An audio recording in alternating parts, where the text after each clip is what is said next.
pense que pour le projet de diplôme, le plus difficile, c'est de savoir comment commencer, ou à défaut de commencer, de savoir comment on veut finir avant même d'avoir commencé. Quelle est notre vision de l'architecture pour la suite?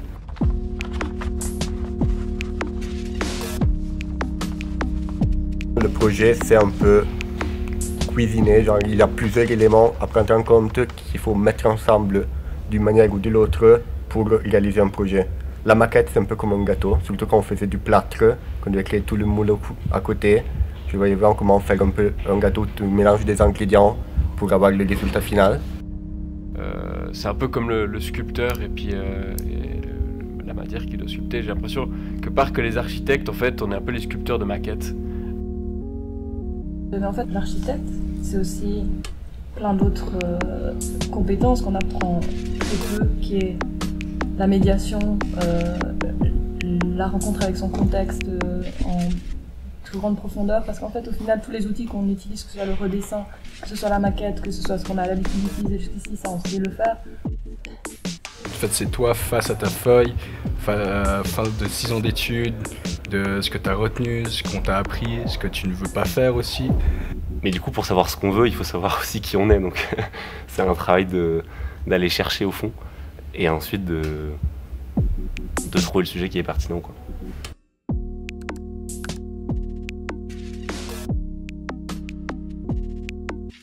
On posait un peu des questions différentes qui passaient par tout le quartier, donc à comprendre en fait comment les jeunes, donc c'est des jeunes de 10 à 16 ans, comment les jeunes utilisent leur quartier, comment ils se déplacent dans le quartier, et après jusqu'à l'utilisation de l'école et comment ils imaginent en fait une nouvelle école.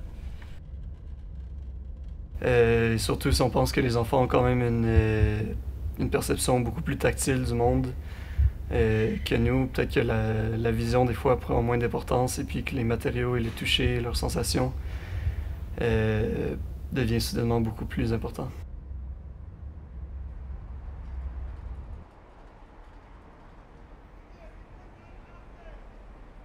Et c'est vrai qu'aujourd'hui, l'architecture, pour moi, c'est plus les gens qui habitent dans les bâtiments que comment est-ce que ces gens-là activent un espace plutôt que l'espace en soi.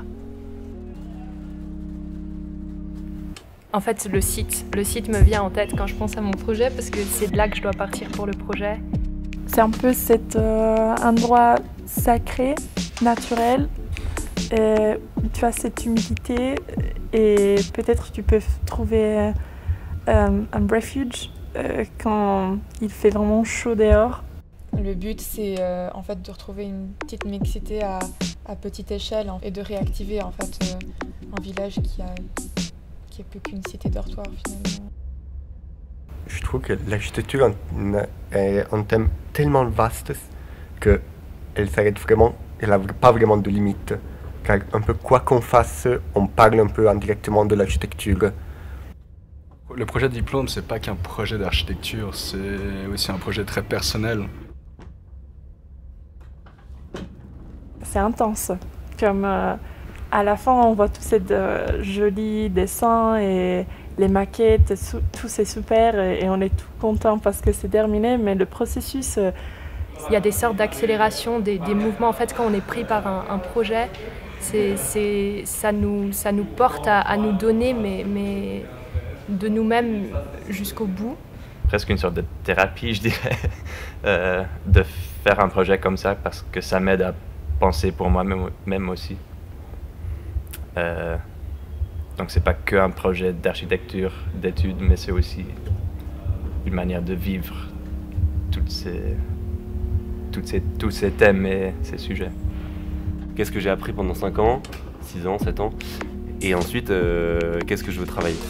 Quelle est ma vision pour le monde de demain? En fait, le monde d'aujourd'hui, hein, qui a déjà commencé. J'adore faire ce que je suis en train de faire, mais en même temps, j'ai envie de finir, justement, pour aller à l'étape d'après. Car ça fait 6 ans qu'on fait quand même dans cette école de l'architecture, et même si on adore ce qu'on fait, l'étape d'après devient plus présente, en tout cas dans mon esprit, que l'école.